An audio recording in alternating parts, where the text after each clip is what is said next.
Hey Jemco, it's great to see you. I hope you're doing well. I'm taking my medicine outside. I've been feeling the symptoms of stress-induced burnout. Our car, it didn't die on us, but it had a problem with the steering. Or no, not the steering. It got stuck in reverse.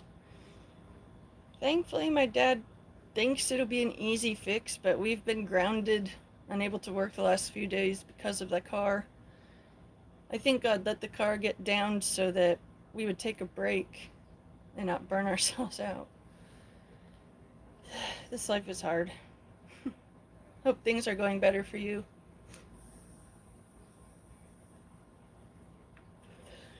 But yeah, what happened with the car was we had just parked to go pick up an order from Save Mart. And when Matt went to park and re-angle it, once he put it in reverse, it got stuck in reverse. So we had to call a tow. The guy was nice. We have the car out front where we always park it, so we don't have to worry. But tomorrow my dad plans on fixing that part, and we're just trying to hang in there. Hey A-hole, hey VIP, it's great to see you guys. Yes, Jemco, that's for sure.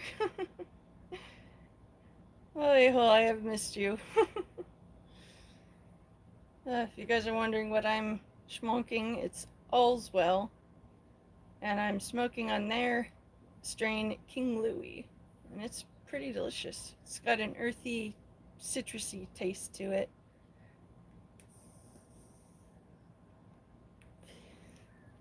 But I really, truly have missed you guys. It's just my depression and anxiety have been flaring up lately, and I actually had a panic attack earlier today, the kind where your body is telling you there's danger, and if you don't haul ass and leave your current position, something bad will happen.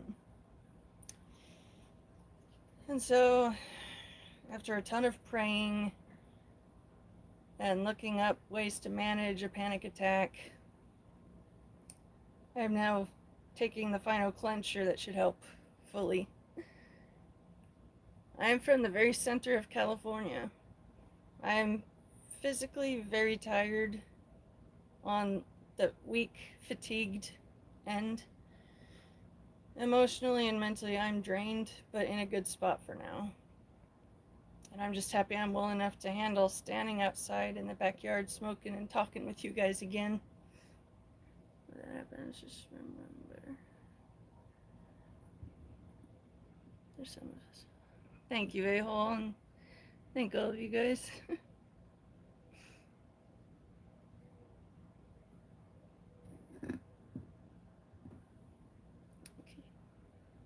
Thank you, VIP. I hope you do too.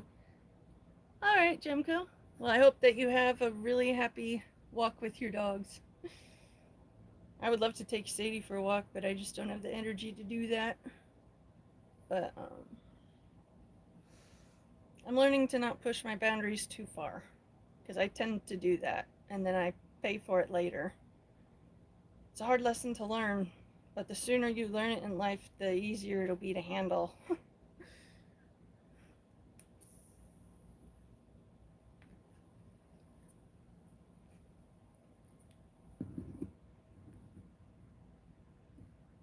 I'm gonna have to put somebody in timeout because they don't know how to be decent.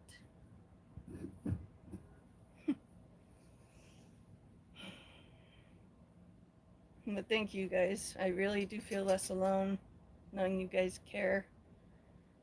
And I want you guys to know that I care too. Mental illness is a bitch. But I'm fighting it. I'm not giving in. And I just want to encourage all of you guys who are fighting it, keep fighting. Life is full of crap. But if all you look at is the crap, you won't see all the rainbows and other good things around too. And I'm a recovering pessimist. For any of you guys familiar with the show Everybody Loves Raymond, I am recovering from being a Robert. Being pessimistic about life because this didn't work out, that didn't work out, so why the hell would this work out too? And learning to expect things to go well instead of expecting them to fail is still something I'm learning.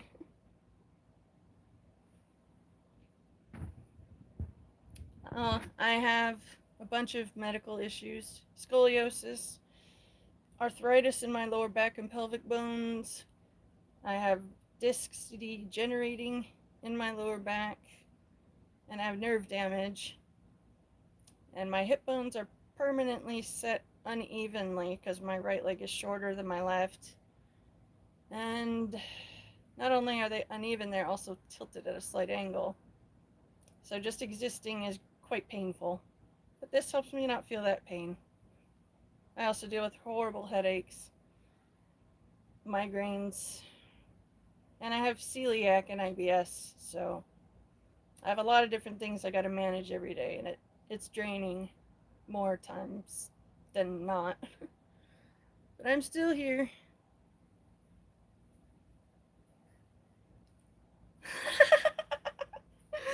Oh, yo, that was great. Don't pray for me, I might start asking questions. That was really good. I was not expecting that. Thank you. What's wrong with being Robert? Well, when you're a Robert, it's not as easy to enjoy life. If you're a Deborah or an Amy, you can push through and try and encourage others also to look at the bright side. But one of my favorite lines about expecting the worst is from George Lopez. If you expect the dog to bite you, you will be happy when it just pees on your leg.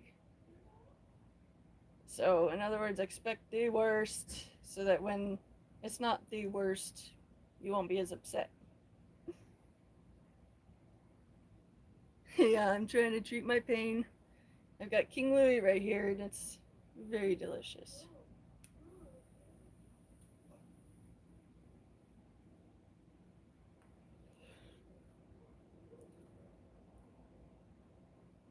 I'm glad I came outside. This weather is not too bad right now. In the center of California, it's very hot and dry. Today reached 97 degrees Fahrenheit. It feels like it's in the low 80s right now.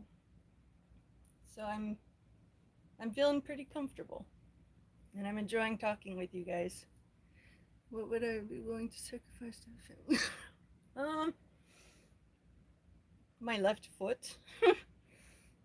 I'd give my left foot.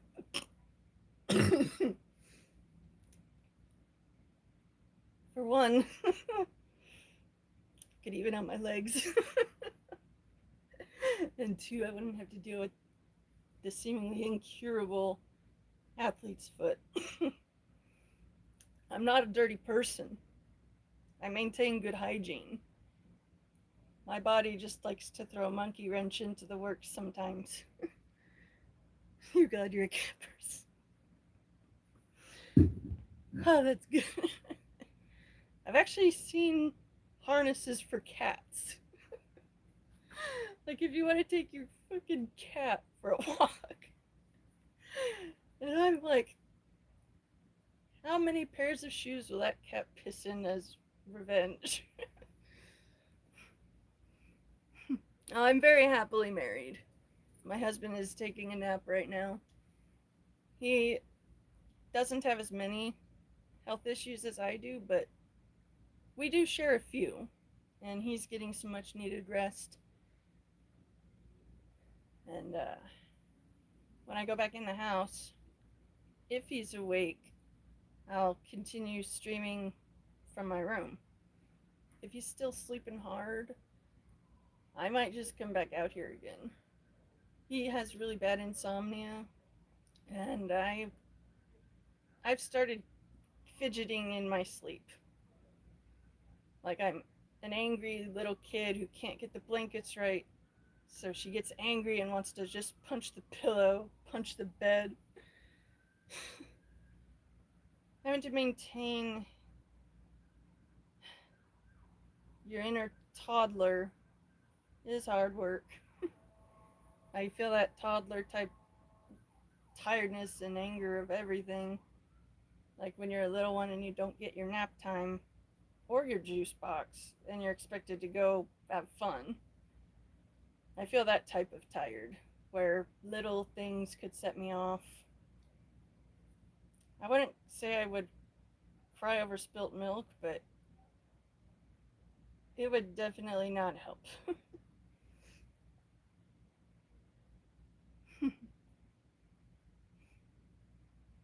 Aw, thank you guys. I love all of you truly.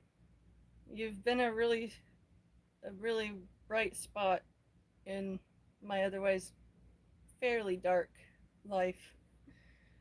And I really do value every one of you.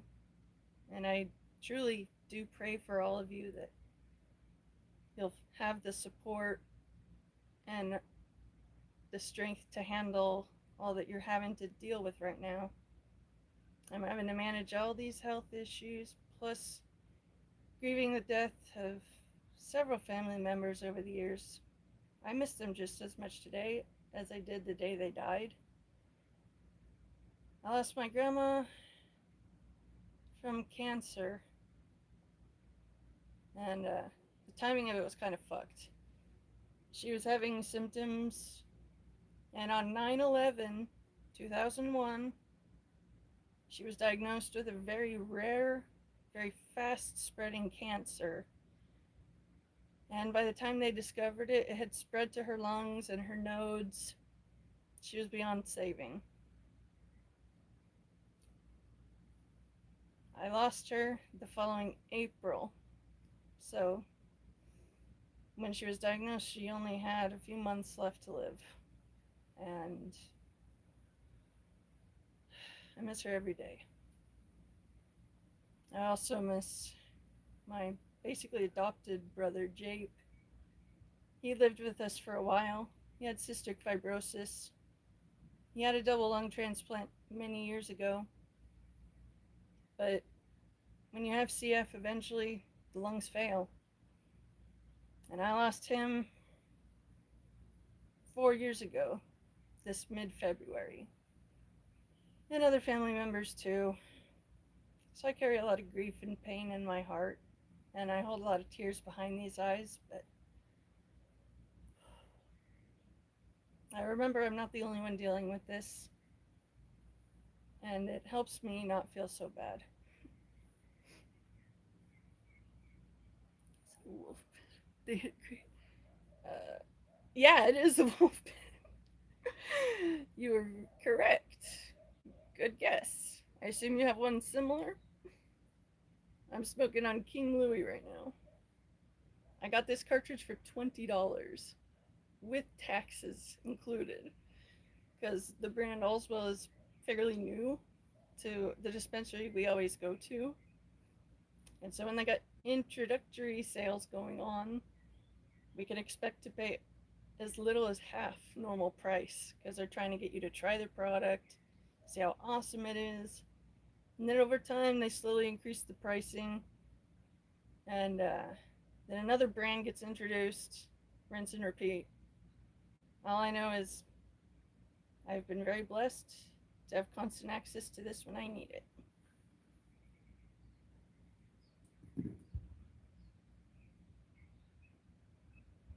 You have a good night and a nice life, and God bless you too, Robert. Oh, you have the same color. Nice. That's pretty cool. What are the odds? What is it? You lost 38. Oh, I'm really sorry, Cortez. You have my deepest sympathy, truly. I I wish I could give you a comforting, motherly type of hug. People that haven't lost others to death just don't know what it feels like. And I feel really sorry for those people when it actually happens the first time. It doesn't get easier with each death, but you become more skilled in handling the grief. That is, if you try to handle it. I've had some other family members, and they just straight up said, fuck you guys, we're out. Because my grandma died. She was a peacekeeper in the family, and she would always put the other side back in line when they were acting up. They were total narcissistic drama queens. Basically, you're dirt if you don't agree with everything that they think. And if you do anything that you prefer instead of what they like, oh, you're a selfish, horrible person. And so when my grandma died, she wasn't there to keep them in line anymore. They abandoned all of us. And honestly, in the moment, it made it even more difficult.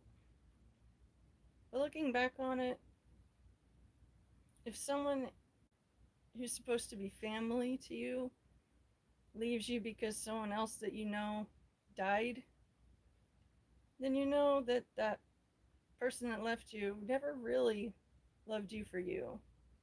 They loved what they did for you. Or they pretended to love you because you gotta be on good behavior when Grandma Sue is around. And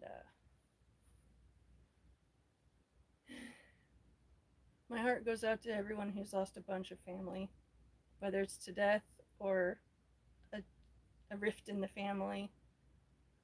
My heart hurts for all of you, and I do pray for you to find healing and support. Northern Lights, that's a good flavor. I just had that one previously. That's pretty cool. Oh, Justin, good to see you. I see two Justins. Huh. I don't see too many instances where two people with the same first name interact in the chat window. That's pretty funny. I'm a kind of, I wouldn't say intellectual high, but I do like to think of things from different angles if I can, just to see if I can. It's a fun way to keep from being bored. This really is nice out here. I would show you the backyard, but it looks like Sanford and Son at the moment. Yeah.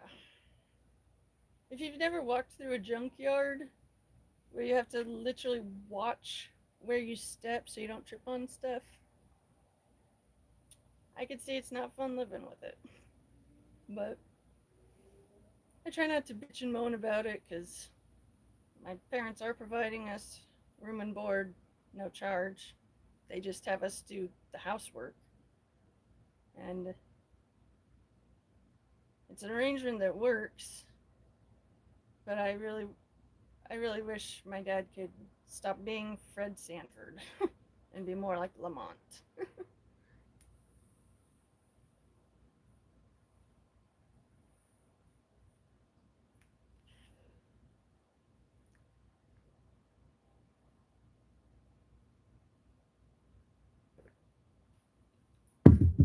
I don't know if my returning regulars have noticed, but I wear glasses now.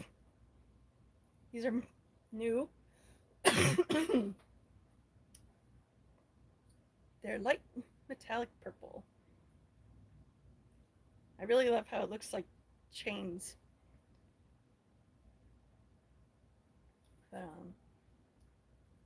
Medical covered these.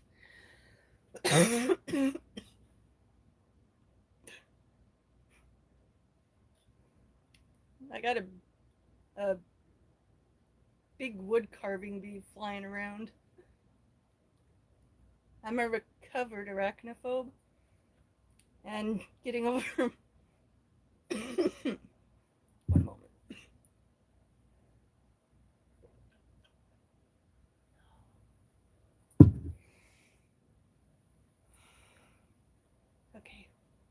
That's better.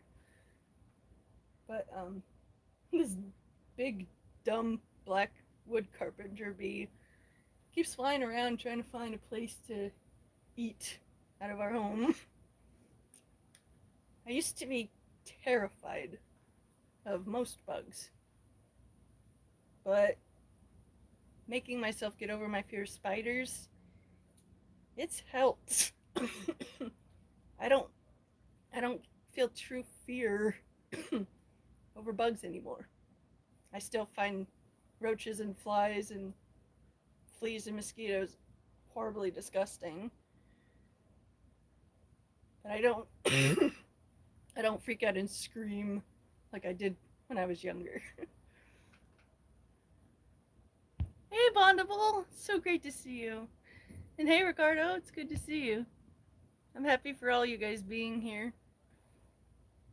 I'm hanging in there.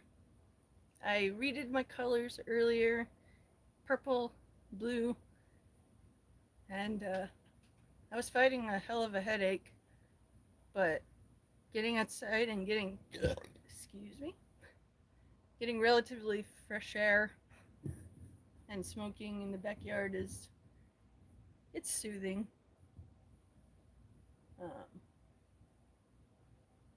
Matt's taking a power nap right now, and once I'm done medicating, I'm gonna go inside and see if he's awake.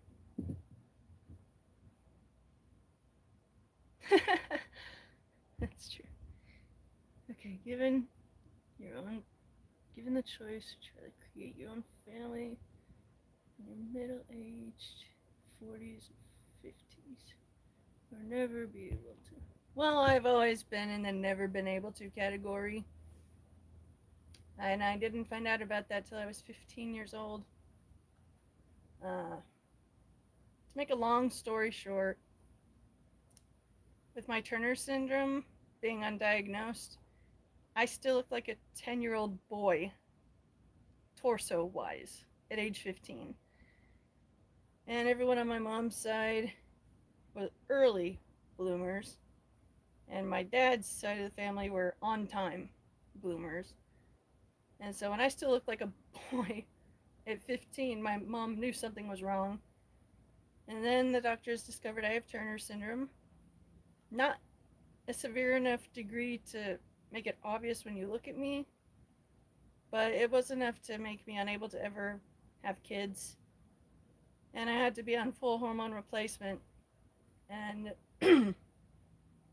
I got those parts removed in 2016. But if it were a perfect scenario where I had all the parts, I would like to try to create my own, but honestly, with how the world is, I wouldn't want to force another innocent life into dealing with this bullshit. Sometimes I feel like I was born without my consent, but you're dealt the cards that you're dealt, and all that you can do is try to play them the best way. Stepped on a cockroach. Oh, yeah, I would definitely. I would make sure my foot was scrubbed clean. I hate roaches. One time, when I was a lot younger, I was about to get dressed for the day, and I pulled open my drawer with all my jean shorts, and the very pair I was reaching for had a roach, just chilling, like he owned the place and paid rent. And I remember it pissing me off, and the anger helping me override the fear. And I got rid of that thing. I killed it. I grabbed the shorts. I shook them one time towards the ground, just a single, make it fall. It fell. And then it tried to climb up my bedroom door. I had my door shut because I was about to get dressed. And when it had stopped moving, it was in the center of my door. This is not your place, dude.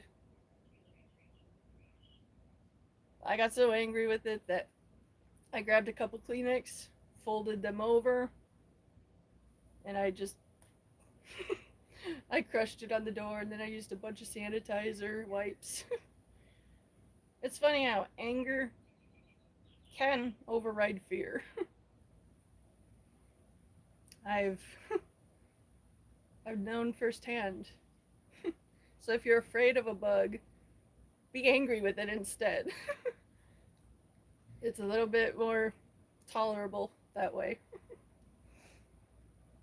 When you go, you almost got poisoned by a scorpion. Oh my shit!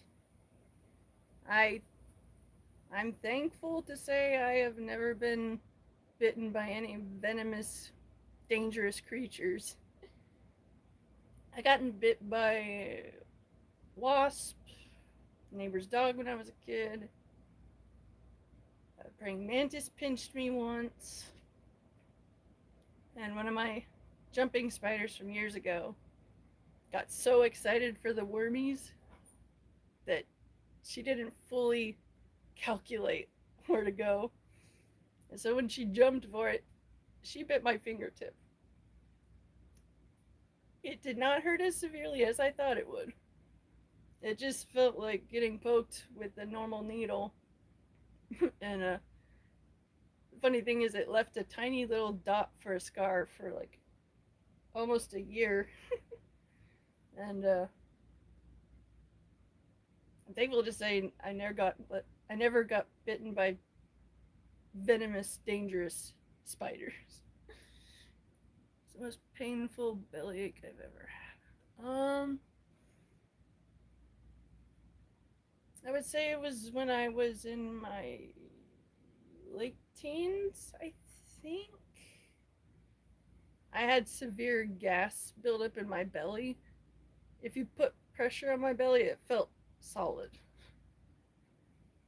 And I remember just laying on the massage chair that we had at that time, just kind of comfortingly rocking myself back and forth, hoping to fart. And I took a bunch of Gas X, and it took a long time to work. But when it did work, I felt a lot better.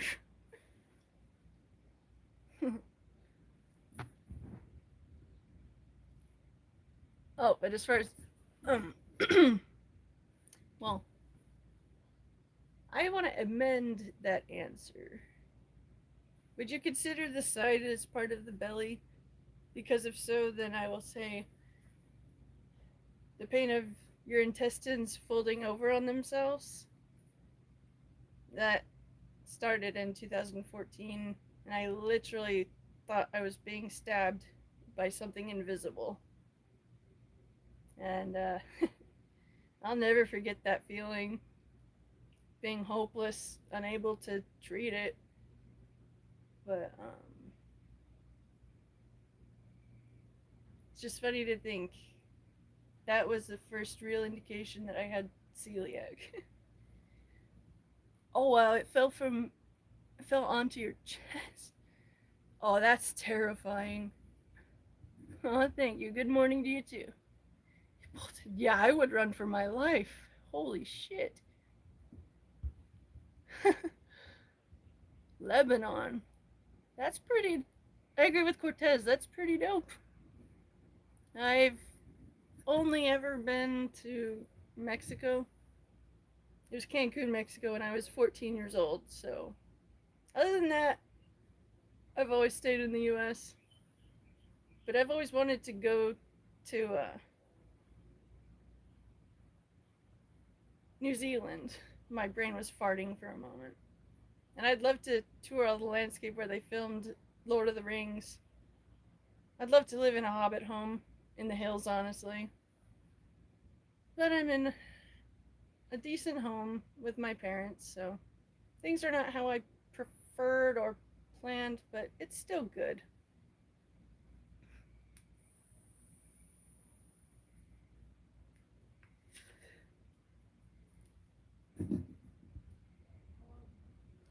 Not a good country, don't go there. You consider that part of the belly? But then yeah, on the pain scale, 0 to 10, it had me feeling twinges of 8 out of 10. And I didn't have weed back then. This was before I met Matt and before I tried weed the first time. So all I could do was try to stretch my torso to give more space. It helped a little bit, but I could say having your intestines fold over themselves like you're closing a telescope.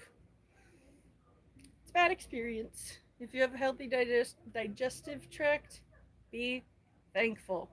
Cherish that. I would give my left foot to have a fully functioning digestive tract, like how most people are. Money, that's what, no food. Oh, damn, that's rough.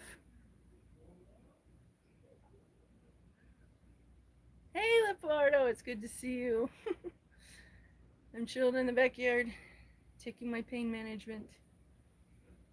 It's not been a very good mental health day, but it's gotten better since I went live and started talking with you guys. I've been live for 32 minutes now. It doesn't feel like I've been out here for 32 minutes. It feels closer to 20.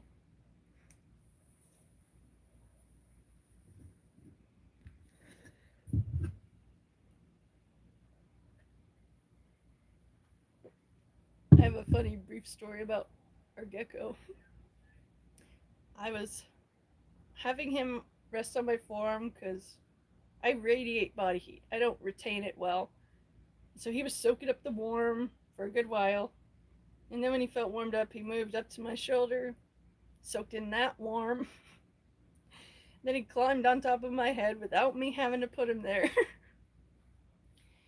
And he stayed there for a good while. And then I was going to put him away. He squeaked at me. An angry squeak.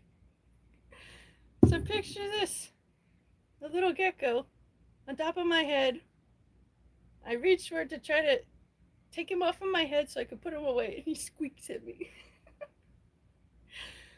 Oh, it was so ridiculous, guys. I wish I could have recorded it, but I didn't know he would do that.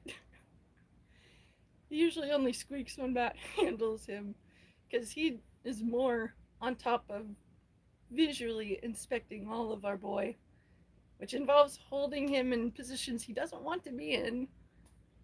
And he's gotten progressively louder, just a little bit each time. If you don't know what a leopard gecko scream sounds like, it sounds like a muffled, rusty door. It's ridiculous. There's videos of geckos screaming all over the internet. I don't remember if I got any audio of my boy screaming, but I can't help but find it adorable.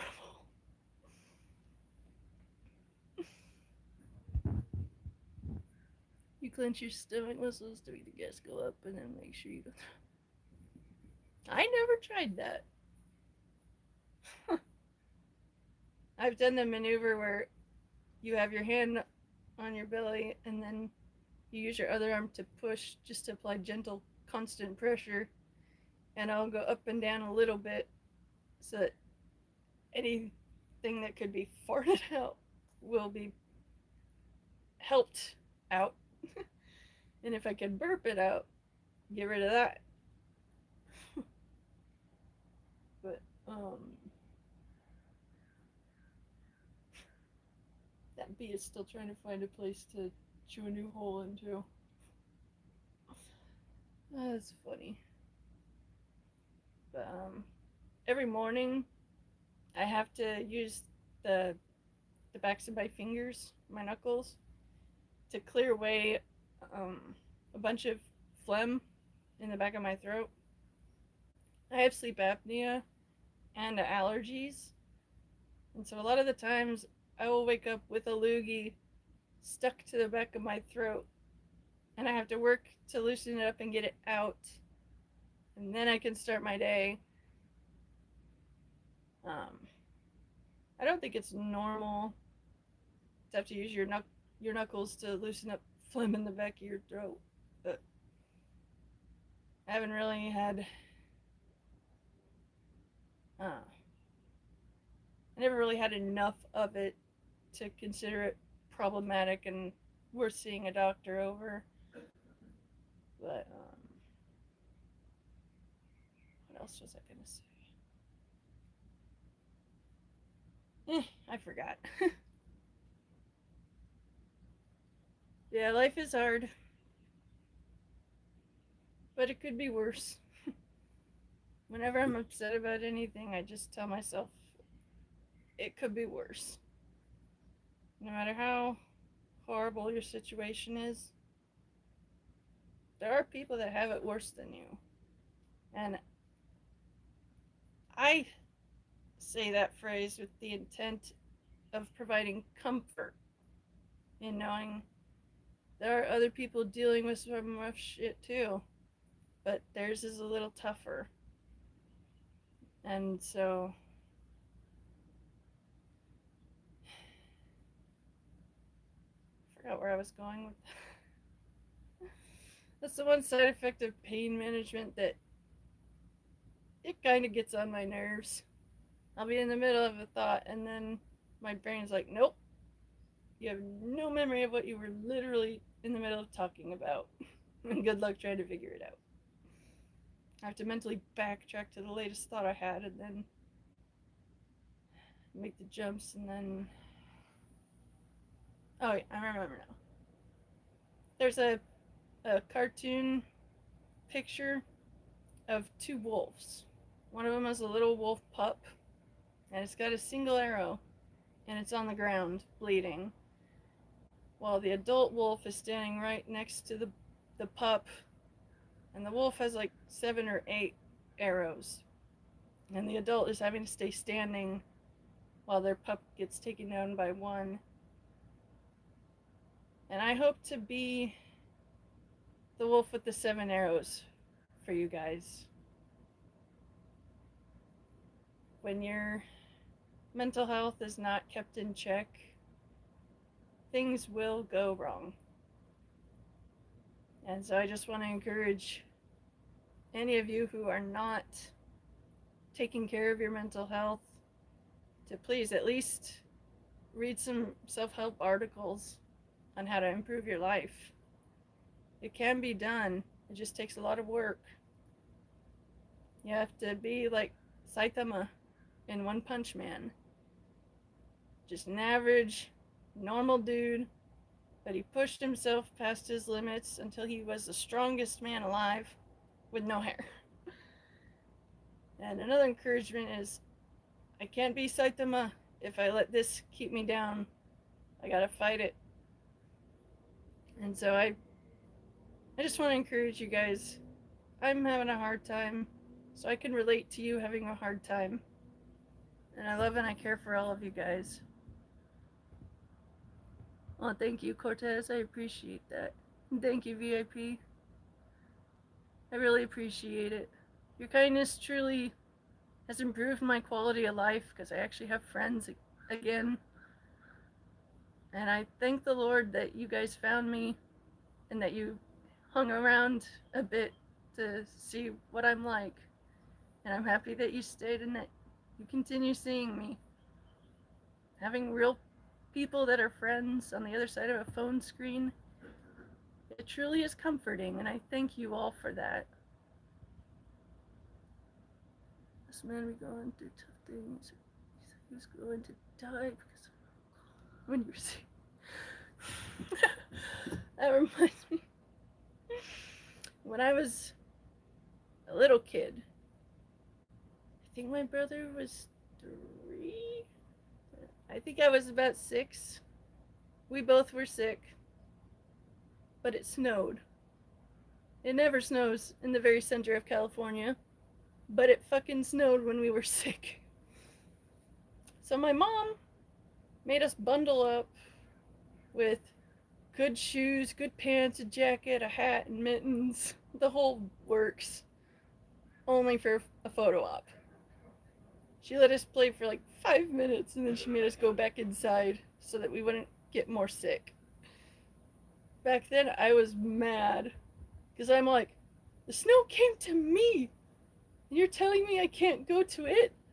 That's not fair. And a lot of things in life are like that. Something good may happen to you and it's not the right timing. And the Lord knows if you were to have that thing at the wrong timing, things ultimately could be worse for you. And so I'm having to teach myself every single day to deal with things one at a time and only worrying about, well, not worrying, but only having concern for today and not panicking over tomorrow. It's getting easier. It's like a muscle. The more you work on it, the more you work it out and exercise it, the stronger it gets and the easier it gets. It took me a really, really long time to become this grounded and aware of emotions and how to manage them. But it's better late than never. And so if me rambling can even provide a moment of comfort for you guys, I'm happy to ramble. Thank you guys. That is true, Bondable. I gotta rewatch One Punch Man. That show is so awesome. Yeah, Cortez, it's how it goes. God's our parent, we're his child. At least those of us who love him follow him. And parents look out for their kids. Parents deny things that look good, but ultimately are not good for their kids. And so, whatever seemingly good thing happens, but the timing is off and it doesn't work, try and consider that it didn't work because the timing wasn't right. And God knows what timing is best. And I know that because I didn't meet Matt until after I had healed from my previous relationship and learned to be happy being single. I learned to live a life where it's just me. And I grew to accept that I would be alone, like Robert and Everybody Loves Raymond. And just like in the show, I found my Amy. And Matt's helped me a great deal in healing and having better understanding of how to handle things. And if he had found me any sooner, I don't think it would have been the right timing. So again, hindsight is 2020. You can go ahead and piss and moan and bitch about what good things seem to have failed. There's nothing wrong. It's normal to be upset, devastated even. But try to keep the mindset of the timing is just not right. When the timing is right, it will work. And it really took a long time for me to learn to be patient in that way, but praying constantly, all day, every day, to Lord Jesus Christ of Nazareth, it's really helped me to mature and change into a better version of myself. And I have regret for how low I let myself sink and how long I stayed down. But for the last 2 years, I've been really working on healing and doing better. It's still difficult, and I still feel old me trying to take over, trying to get me to do things that new me shouldn't be doing. And it's hard. I like to mentally imagine, like, like in a lot of fairy tales, I'm the light version of Annalise, and then there's the dark version. I aspire to be full of love, joy, peace, kindness, goodness, gentleness, faithfulness, and self-control. And dark me wants to say, that's stupid. They don't really care about you, so why should you care about them? And dark me is full of envy for those who have it better than me. Old me has resentment for how things turned out for me compared to how it turned out for literally everyone else I know. Dark me never really wanted to hurt other people and was still considerate enough to stay away because of awareness of being toxic. But I still feel twinges of that. And I don't think it will ever go away fully. So I'm trying to remember that so that I don't give in. Your good side and your dark side are like two wolves in a battle. And every time you give attention to one, you're feeding it. And it's growing, getting stronger.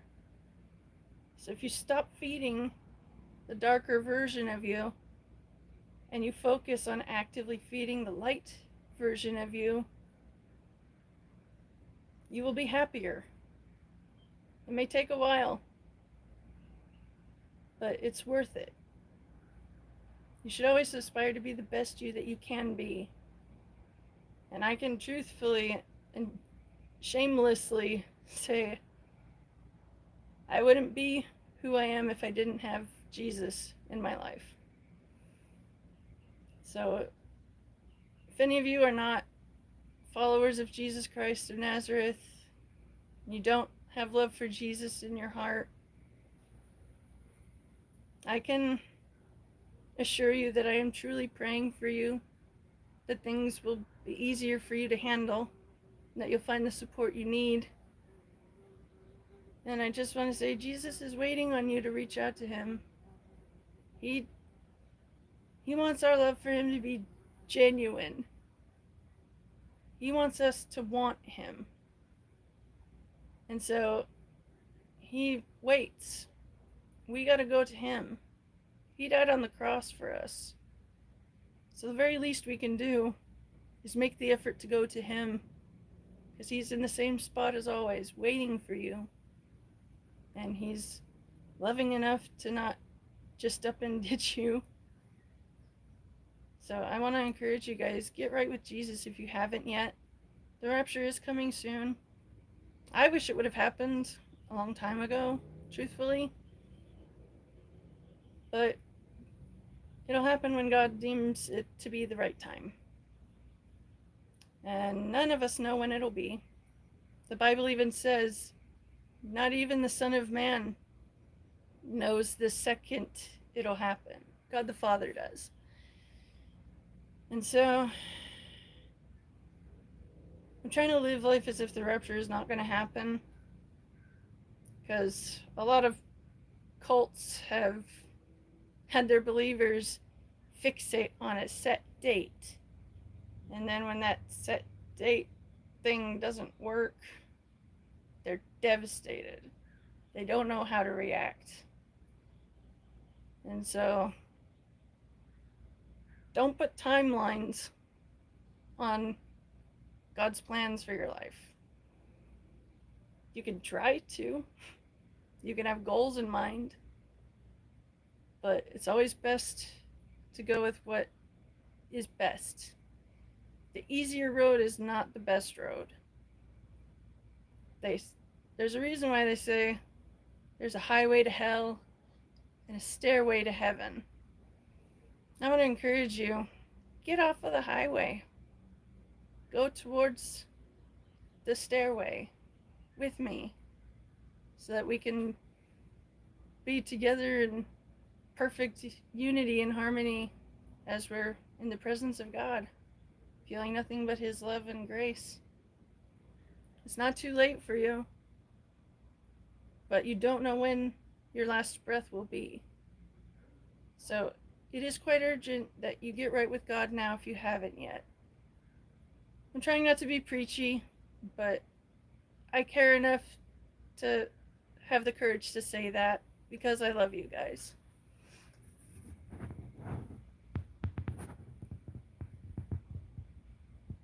Let's see, I gotta catch up on the comments now. Created my inmost. Yeah, I love the Psalms. They're full of comfort and wisdom. I remember 8 days of the 63-day war. Damn.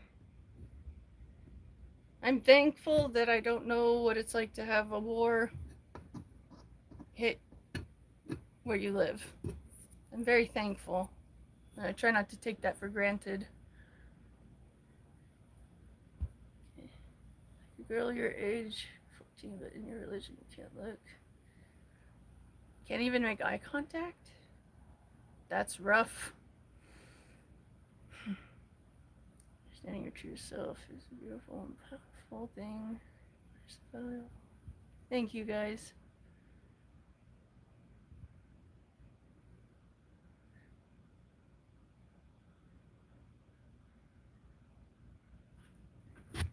Well, the Lord Jesus said that He is the way, the truth, and the life.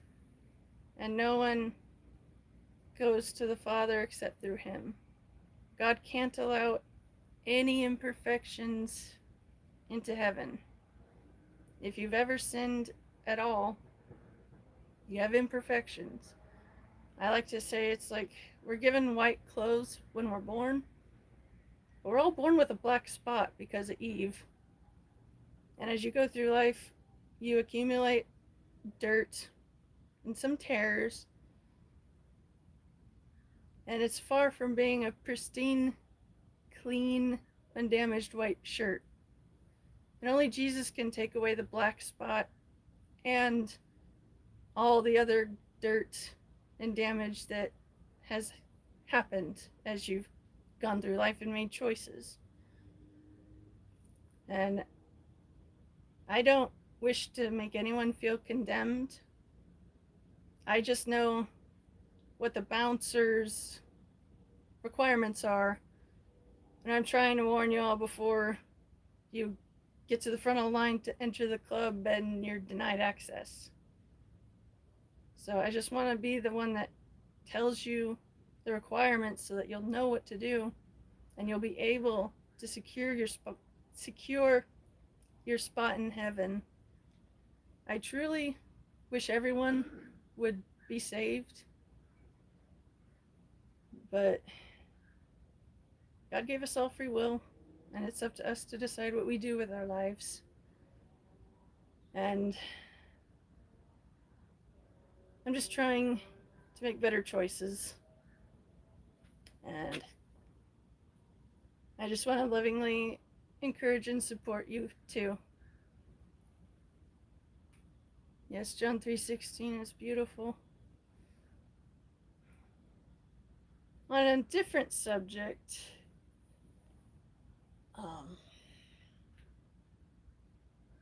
my brother and his family, their visit here from Oregon, it was really neat.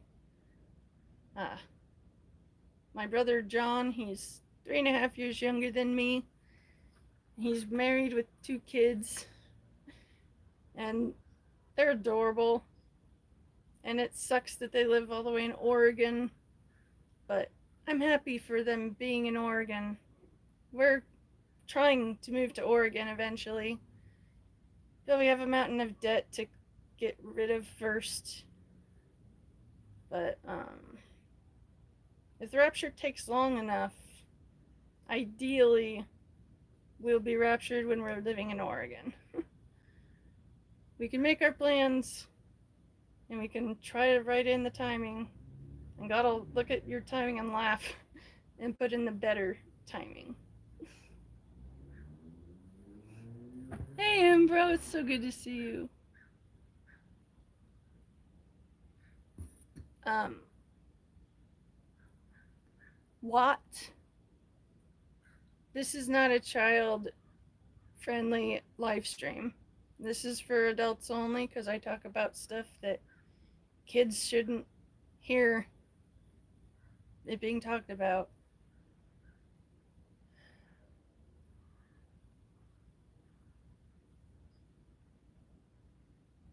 I thought I heard something.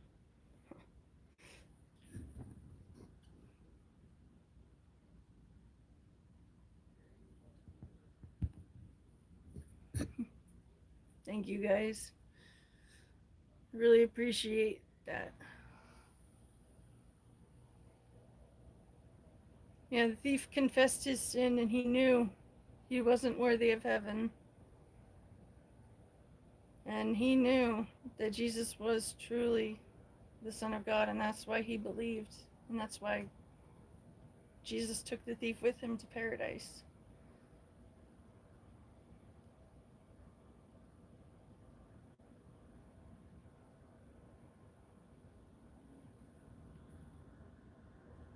Well, God is a Holy Trinity.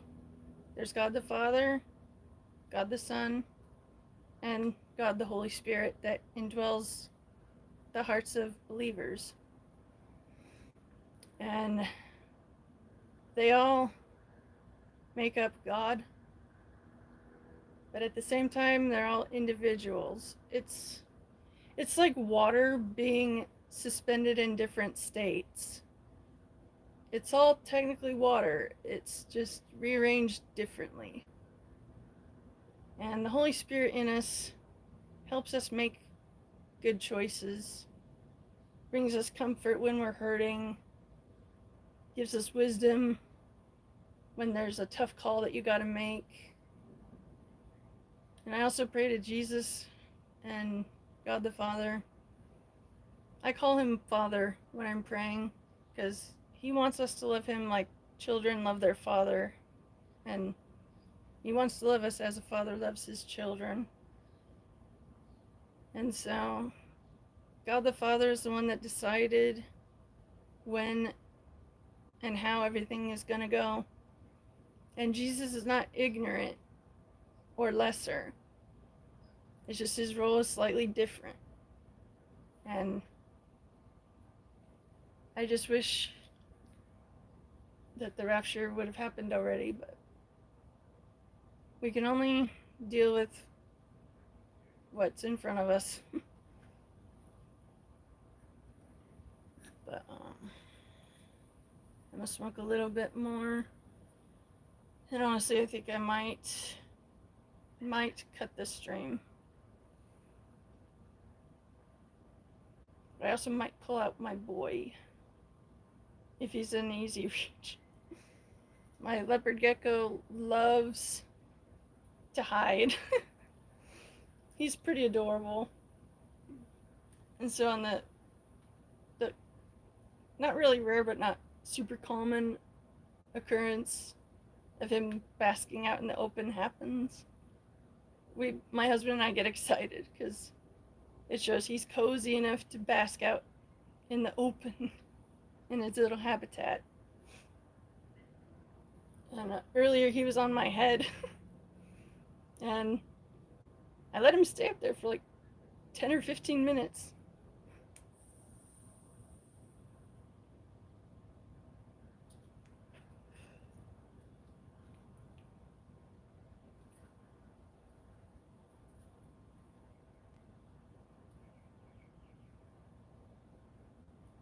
And that bee is back again.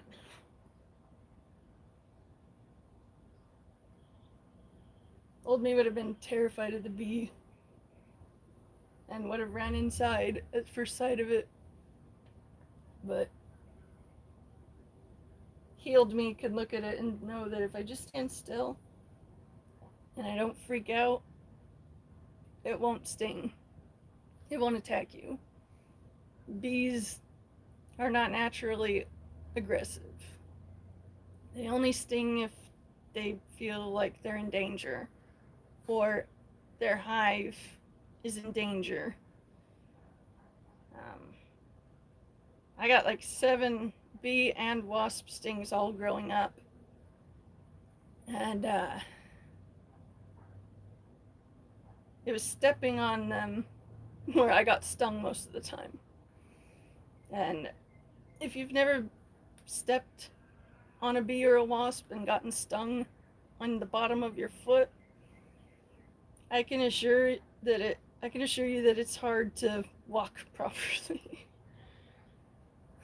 I don't recommend it. I would love to be barefoot, honestly, but there's too many dangers in the ground and dirt.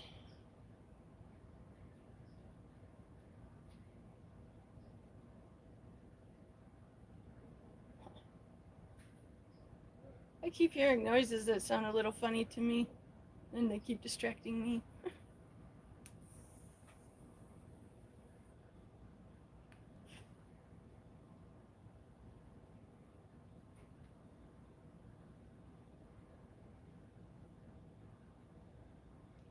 Something seems wrong. It's like all of nature went silent.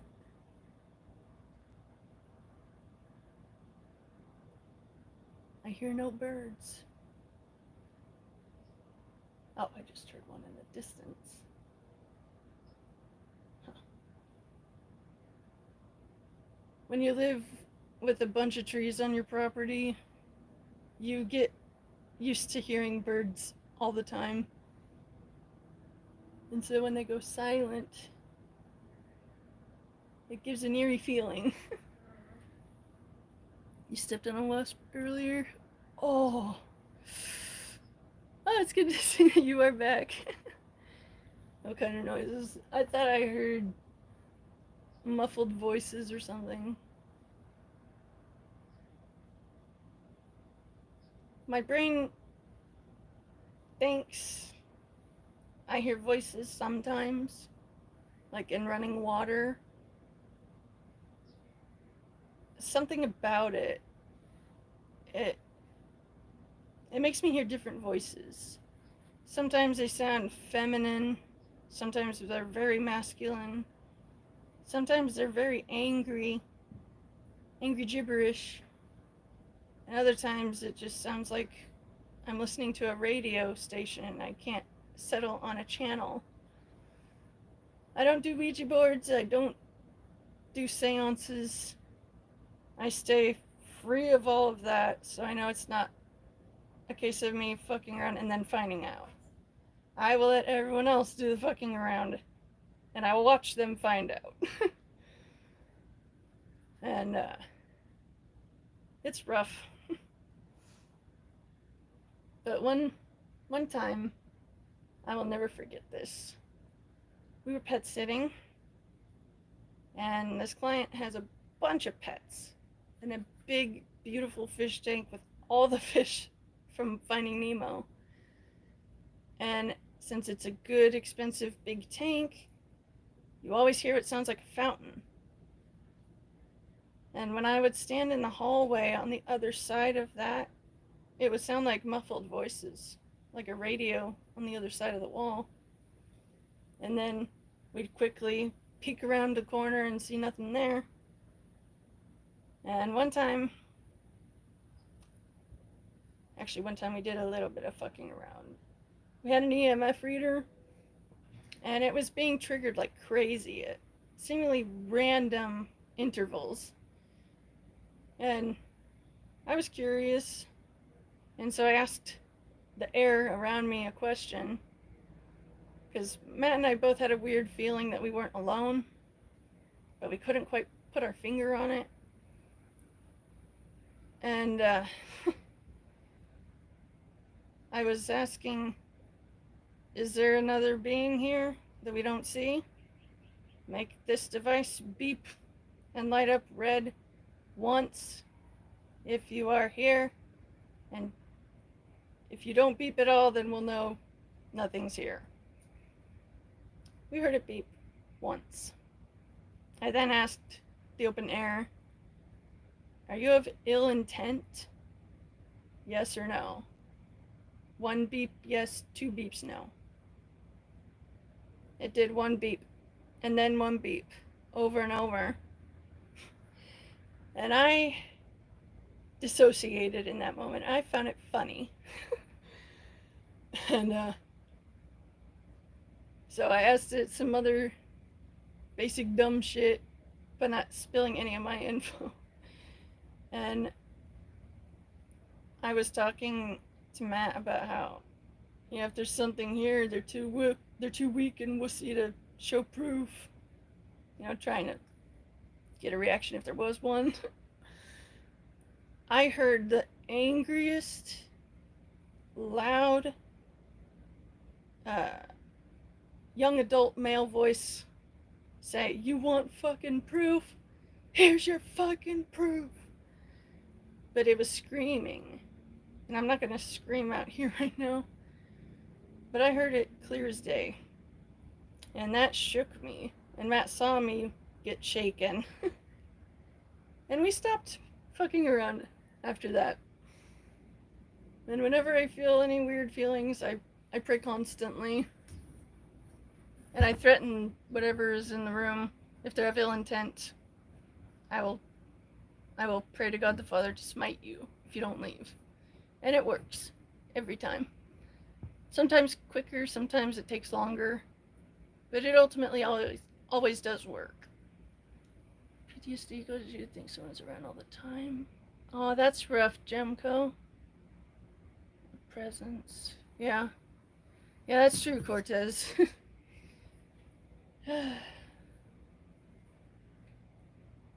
I've seen enough videos on YouTube of other people doing stupid shit and them being scared shitless. I feel a presence sometimes. The most memorable one that I have that was not bad was when I was living with my in-laws and I was in the kitchen by myself. And on the other side of the dividing wall was a TV, and my husband was sitting on the couch facing said TV. I was in the middle of washing a dish, and I swear on my life, I thought he walked up from behind me. I felt that feeling of someone walking to you and right behind you. And I turned, ready to hug and kiss my husband, and there was nothing there. And I called his name questioningly and asked him, "Where are you? Were you just in here?" He denied it. We both got a little weirded out. And then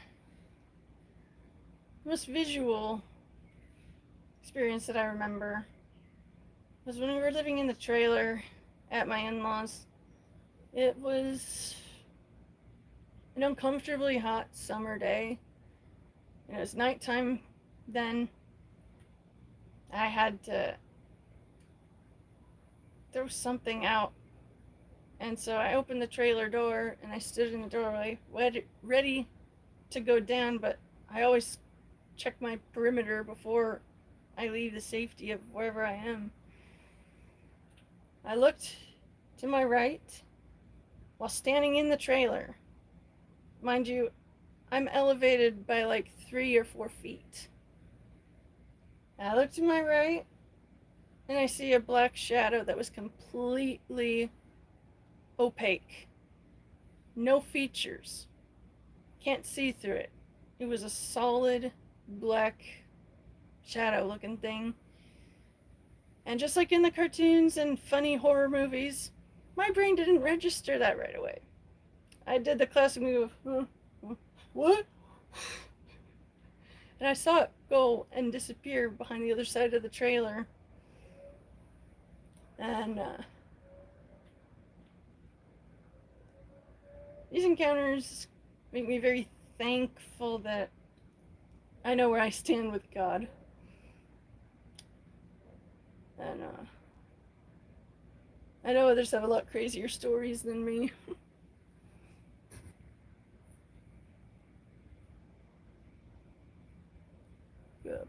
in a family that practice energy healing. Atypicals are more sensitive. It does make sense. But yeah, what I always say, I try to have the right attitude first. I try to embrace the mentality of I'm calm, but I am bothered. And I will fight if I have to. And I'll say, if you are near enough to hear me speaking, all you unseen things of ill intent are not welcome here. In the name of the Lord Jesus Christ of Nazareth, God the Father, and God the Holy Spirit, I command you to leave this place, leave us alone, and don't come back, and don't send other unseen beings to take your place in causing us trouble. And I will repeat it until I feel like the presence is gone. And there was one time my husband saw, but I couldn't.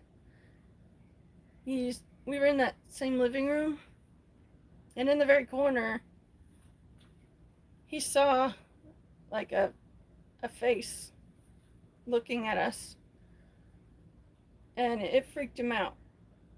And I did my prayer / open threat, and he said he saw it shrink up like in a cartoon, like it's disappearing into another dimension.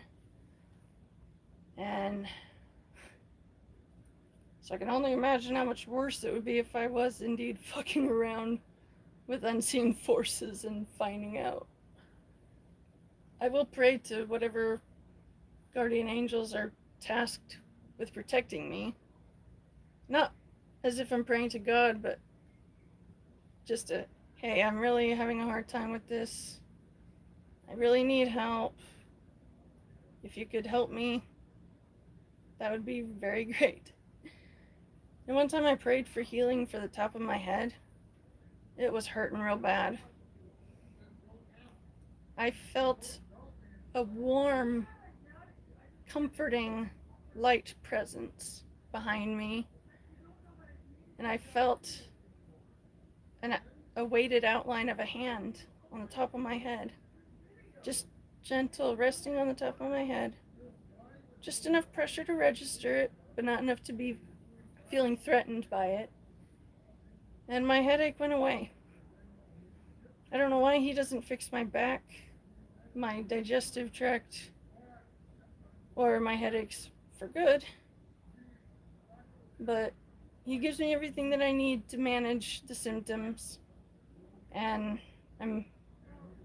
I don't take it for granted, because I know a lot of people have worse pain than me, and they don't have access to weed. And so if you're living in horrible pain and your current treatment plan isn't effective, if you're where it's legal to have cannabis, I recommend you give it a try. It's been a life changer for me. It's renewed to me a quality of life that all the diseases and deformities I have would have otherwise taken away from me. And so he doesn't necessarily fix the wound right away, but he provides the Band-Aid and the Neosporin and I just try to think of it as positive as I can.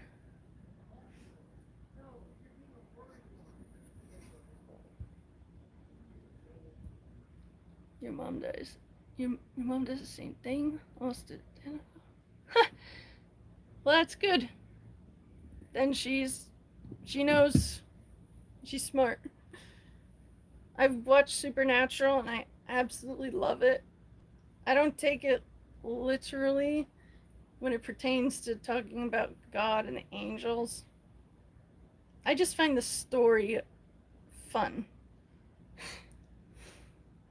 And sometimes I pretend I'm Dean, calm, but ready to fight if needed, as I'm not quite marching through the whole space, but making my rounds. And Matt will be behind me, echoing my prayer.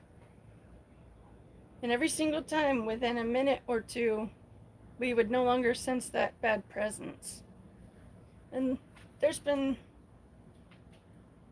I haven't seen any shrinking effects like how my husband did, but seeing that shadow being that was as tall as me when I was in the trailer, I forgot to mention that detail. So this creature was at least 9 feet tall, 8 or 9 feet, because I am 5'1", and I was standing in a trailer that is elevated 3.5 or 4 feet, and it was at eye level with me as it stood not even 10 feet away from me to my right, peeking around the corner of the trailer. Our trailer door is centered in the center on the front side of the trailer. We don't have a back door.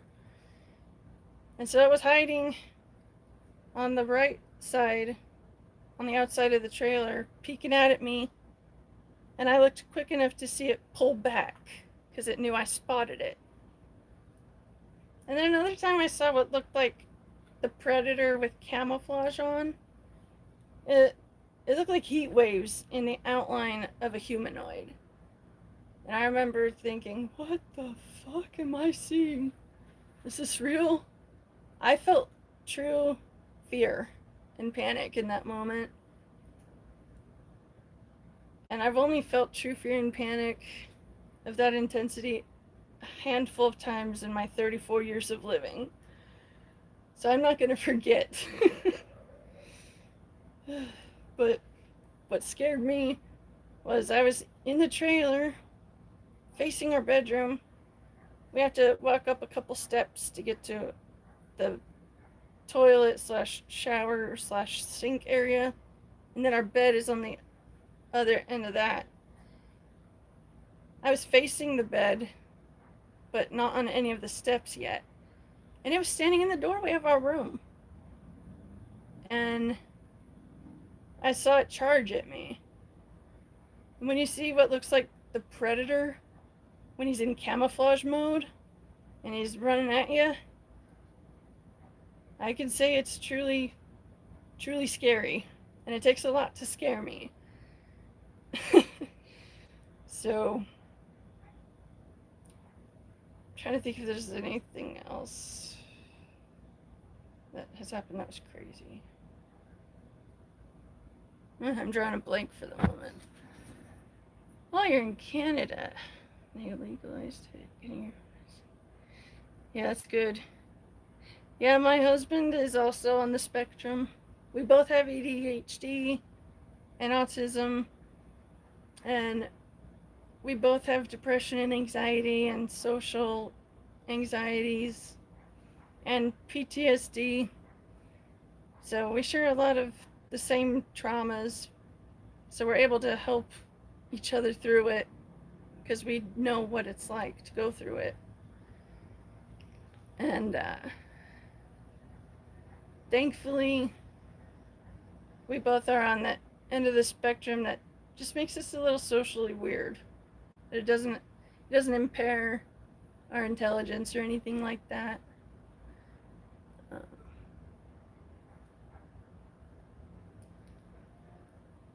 I appreciate the sentiment, Junko. The intent of my live streams is to hang out with you guys, talk with you, hear how you're doing, and let you know how I'm doing. All in a judgment-free, compassion-only environment. Everyone's going through rough stuff. Everyone has had losses that you're not aware of. Everyone is fighting battles that you can't see. So when you're tempted to try to cause harm of any sort to someone else, even if it's just a tiny little thing, it could be the final straw that breaks the camel's back. And I've been that camel, but I had the support to mend my back and help me continue on. But I've never understood being mean just for the sake of being mean, or bullying someone because they're happier than you and you can't stand it. I never understood that mentality. I've always been the mentality of, oh, they have it better than me. Well, I'm glad that they have that. That's good. I want good things for those who I know and care about. But I'm just sad that that's not mine too. So I turn my back for a bit so I can regain emotional composure and then handle being around literally anyone I know who is living out the dreams that I had. The dreams of motherhood specifically. And so it's hard for me. But I keep my focus on being a source of help, not hurt.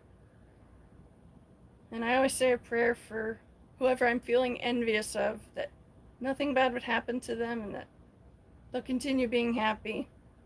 Because just because I'm unhappy and suffering with the cards life dealt me doesn't mean I want you to be miserable too. It just burns a bit to see how much better your cards are than mine. And so for the sake of not being toxic and causing harm, I turn my back and I isolate so I don't cause harm. And I wish everyone was like that. But I've had my run-ins with a bunch of people that were only happy when others were miserable. And it's just not the way to live. Grateful for those who have more. It's okay to feel left out. Yeah, that's very true. Thank you, VIP. When you grow up your whole life wanting to be a mom of at least 2 kids, half you and half your spouse, only to be told in your late teens it's not going to happen, that's a kind of pain I don't wish on anyone that has a good heart. It really hurts. But if I can help others stop crying, it helps me not focus on the fact that I'm still crying. It distracts me, and then eventually my tears stop because I'm so focused on helping the other person with theirs. And it provides healing both ways. So I just want to encourage everyone who is listening to this, whether it's right now or watching it later when this is uploaded, I want to encourage you, make the kind choice.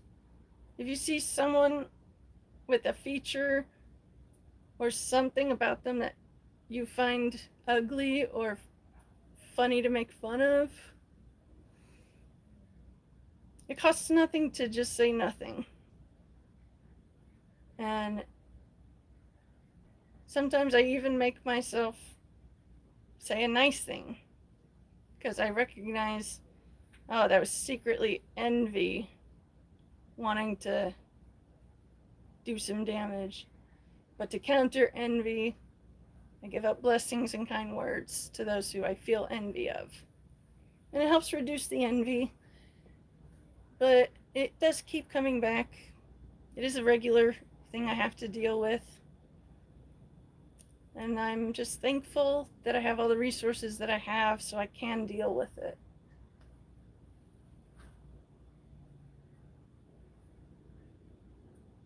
Oh, thank you guys. I love all of you, and I do truly appreciate your presence in my life. You are real friends to me, and I thank God for every one of you every day. And I really want to know if there's anything going on that you need prayer for. I may not remember everyone's specific requests and link it to the specific person because my short-term memory is not good. But I remember the names who said that they're having a hard time. And I pray that all the support that's needed to get through this rough time would be easily and quickly provided to those who are struggling. And I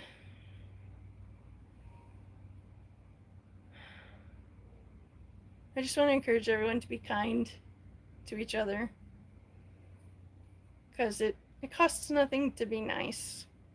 It costs nothing to say nothing if you think something is ugly or funny or stupid or whatnot. One man's trash is another man's treasure.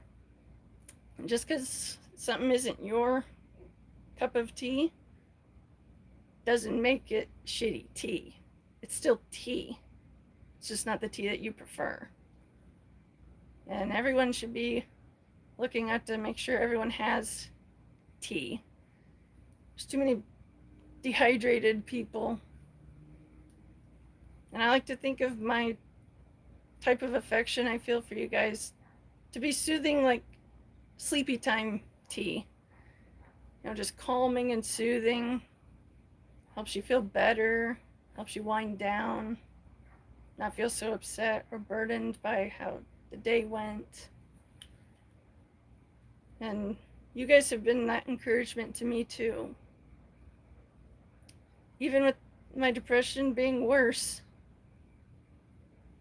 the love that I get from you guys and love I feel for you guys was enough for me to overcome it today. And I'm so very happy that I was able to. And I just want to thank all you guys for making it worth it to me. It's hard trying to be social when you're used to being a social hermit. But you guys help me have the incentive to keep working on it. And I will forever value you for the contribution that you've made to me healing over time.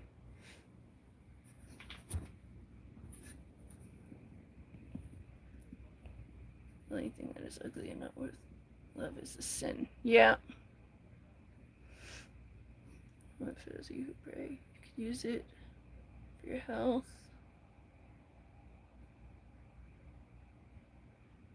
Oh. I will definitely pray for you, Gemco. I definitely understand health struggles. I'm gonna turn the light on out here so you can actually see me.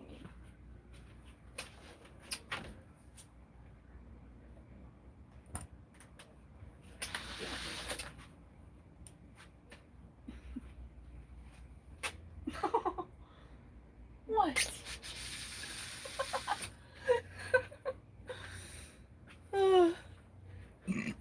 I reached in to turn on the light, and I gotta show you. Excuse me. I gotta show you the dog. Let me flip it around. And that is Sadie. She's 9 years old. She is a blend of different Australian dog breeds. And she's just a big, lovable stinker. Where is she? Did I lose you? Oh, there you are. Okay. She blends in. Oh, that face. So cute.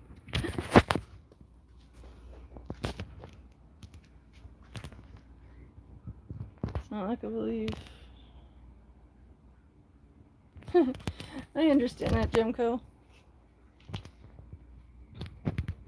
Whenever I'm reading up on any species of any animal, and I read about the detailed anatomy that they have, all I can think is, wow, God was really creative when he made that. I wish he never made mosquitoes and flies and ants and fleas, roaches, other nasty things, but they serve their purpose too, even if it's just to be food for other creatures. Yeah, we love Sadie. She's a good comfort. We had a German Shepherd Husky mix before Sadie. And when Darcy, when she passed away, we were all heartbroken. In our household, dogs are family. If you can't treat the animal like family, you're doing it wrong. And so we were in the heartbreak of missing Darcy when one of my good friends said, "Hey, I found this dog and a bunch of puppies. Would you like one?" I heard about Darcy, and I think it would help. And we've had her for about 8 years now. Fortunately, Darcy was still alive when Matt became a regular in this household. Whenever he'd hang out with me, Darcy would be there, and I'm happy Matt got to know and love her.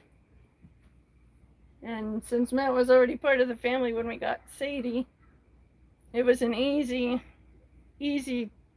change for her because she got to meet all of us at once. And I'm just thankful for the love that dogs give us.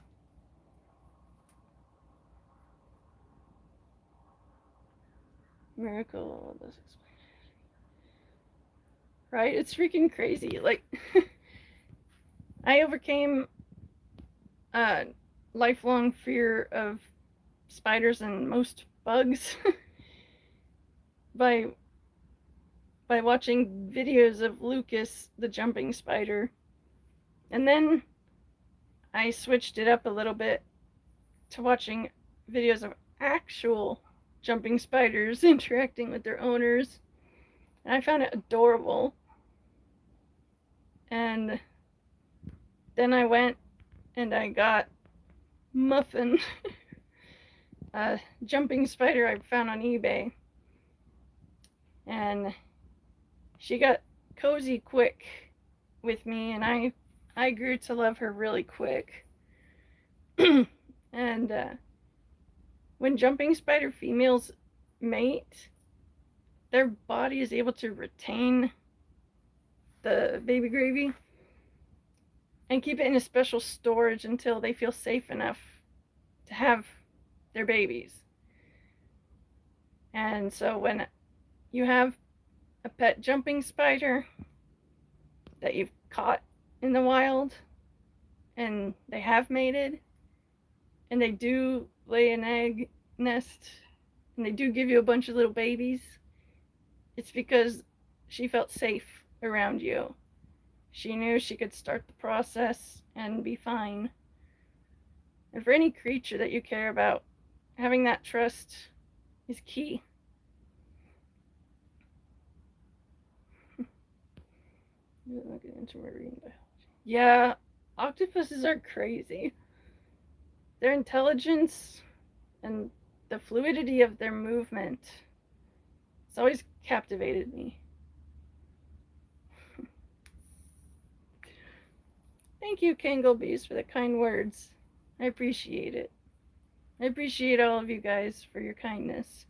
And I do pray every day that God will bless you guys for your kindness. You didn't have to stick around. You didn't have to get to know me and care. But you did. And I will forever be thankful that you did.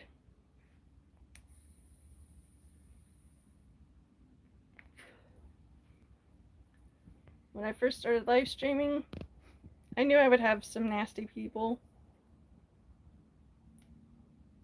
But I underestimated how many good people would also be on. And so I'm thankful to say my expectations for rude or nasty comments, it's only a fourth of what I expected. So, just like with George Lopez, if you expect a dog to bite you, you'll be happy when it only pees on your shoe. And so I try to keep in mind the dog could always bite. And it really does make life taking a piss on you a little less difficult to handle with perspective. I am very happily married.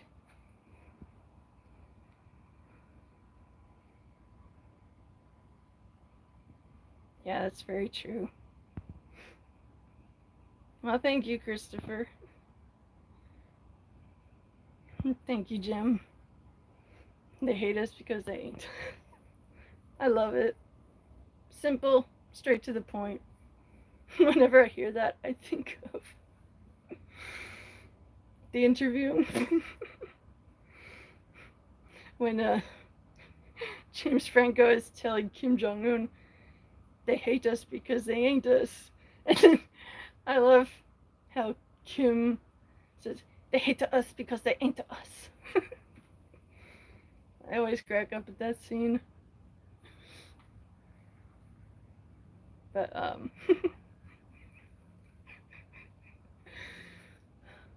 in a good mood, thanks to you guys.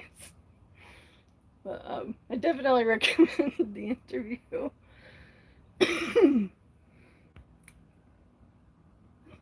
This is the end with Seth Rogen and James Franco and Jay Baruchel. Pretty much a good chunk of Hollywood. They're in the movie. And just like the title, it's about the ending of the world. And if you haven't seen it, I recommend it. It's really funny. Keep hearing about that movie. Yeah, you should watch it. Yeah, I wish I could have like a huge ass barn and have like a gigantic hot box session. Get the barn all smoky, pass around chips and cookies, all the good stuff. Yeah, I love This Is the End. I love all 5 of the scary movies. Any parody movie will usually keep my attention. I love Idiocracy, but at the same time, I see it being too close to reality. But my favorite part of Idiocracy was, I think I would have to be when it showed, what's her name?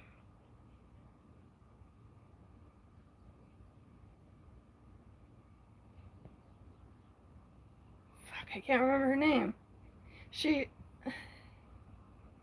played a heavily pregnant woman in Grown Ups. I can't remember the actress's name right now to save my life. But it's really good.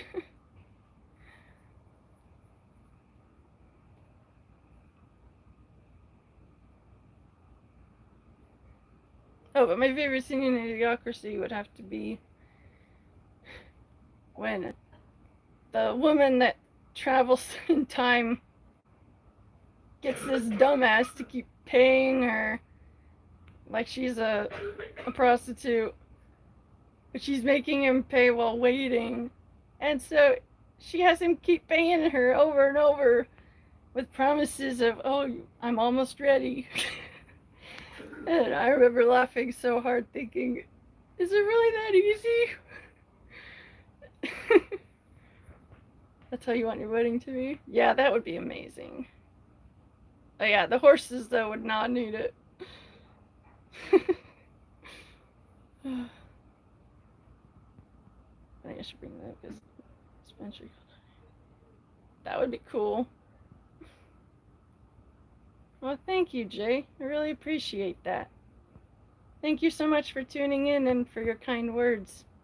May God bless you as well. You want a 5-acre weed farm? Oh, that's awesome. That's really good. Makes me think of Pineapple Express. Another good movie. If you want stupid humor.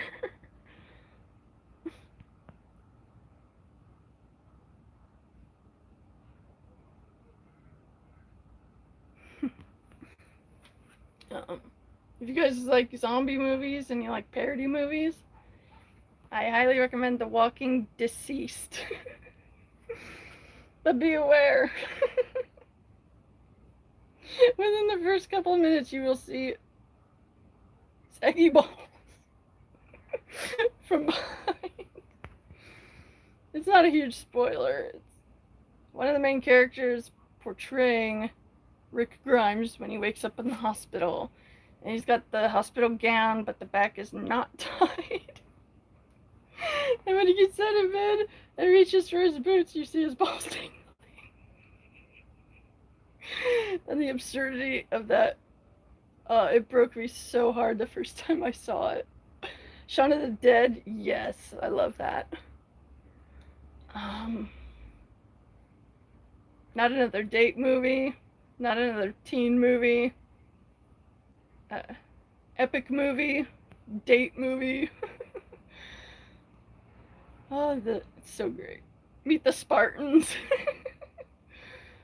Oh, I love it. I've always been a huge fan of slapstick and parodies. Harold and Kumar, yes.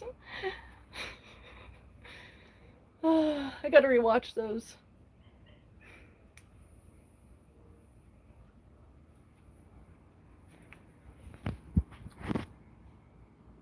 I'm not being paranoid, but I am trying to be smart. And I'm gonna do some quick walking around to make sure nothing's wrong.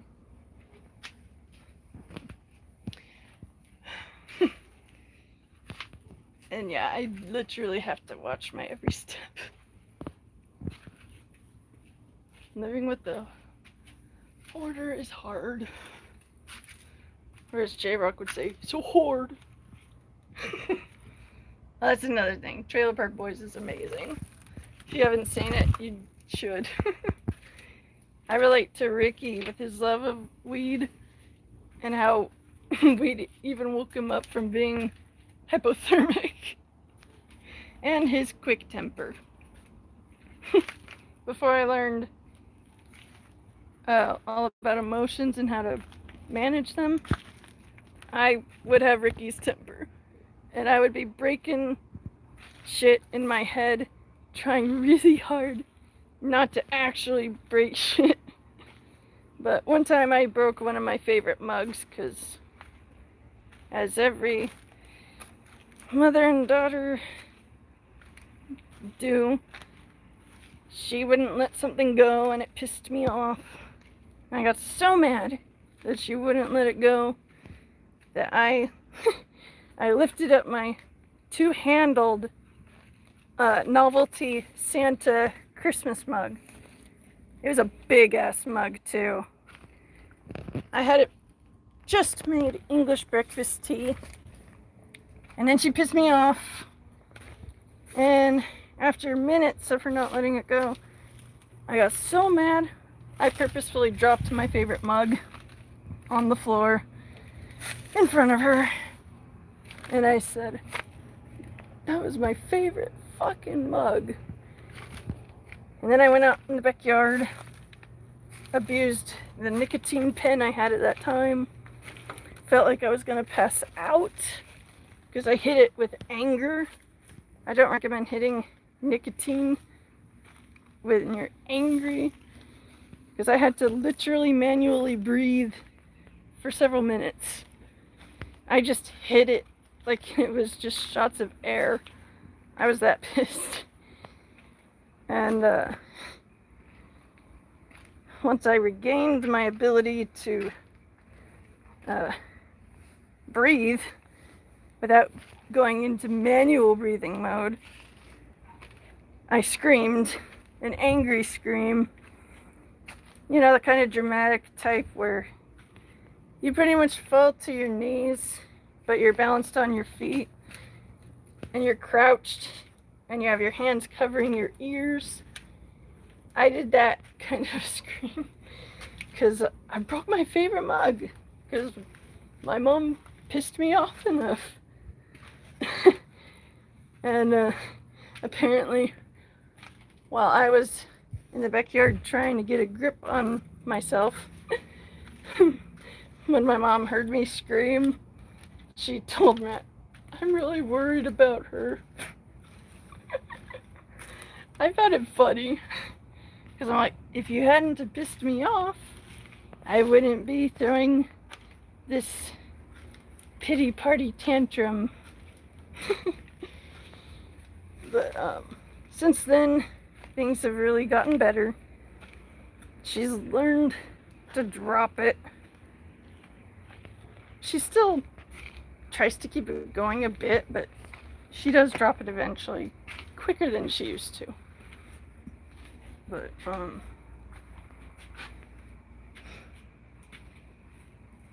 just thankful that even though things are not what I would have chosen, it's still good. Oh yeah. There's a zombie movie with two. Yeah, Dale and Tucker. Or Tucker and Dale versus Evil. I have that on DVD. Funny thing is, Matt and I scoured the Goodwill many times just for their movies. Because they had them for $1 each. And it was $5 for a whole season. If there was a TV show season there. And shortly after bringing up Tucker and Dale versus Evil, we find it in the Goodwill. The only one. And it was clean. And so then I said, man, it would be really cool if we could find all the seasons for Psych with James Roday and Dula Hill. And the dude that played Kane in Supernatural. And lo and behold, we went to Daily Deals. It's a store where they buy returned items and then they sell it again, but for a cheap price. We found a complete box set of every episode of Psych, plus the movies, and it was in a cute, undamaged pineapple printed case. If you haven't seen Psych, oh, it's so good. It will have you laugh, it will have you cry. I highly recommend it. Yeah, Rednecks versus Zombies is always a funny situation. But I especially love the episodes of Psych where he's dealing with other believers in the spooky. Though he's able to play them. It's hilarious. Well, I've been out here for 1 hour and 49 minutes. I'm gonna call it, and I'm gonna get myself some rest. I'm gonna make myself some tea. I'm starting to get a sore throat. Thankfully, it doesn't feel like a illness-related sore throat. Just cotton mouth and too much talking. But I love you guys, and I appreciate your kindness. And I really do pray for all of you that things will get easier for you. And I feel the effects of you guys praying for me. They are helping. And I truly thank you. I love every one of you. And I hope that you all can get some really good sleep. And that you'll have a real good day tomorrow. And that whatever you're going through, you'll have a breakthrough and how to handle it differently. But I'm going to call it. Be good to yourselves and to each other. I'll see you around. Love you guys.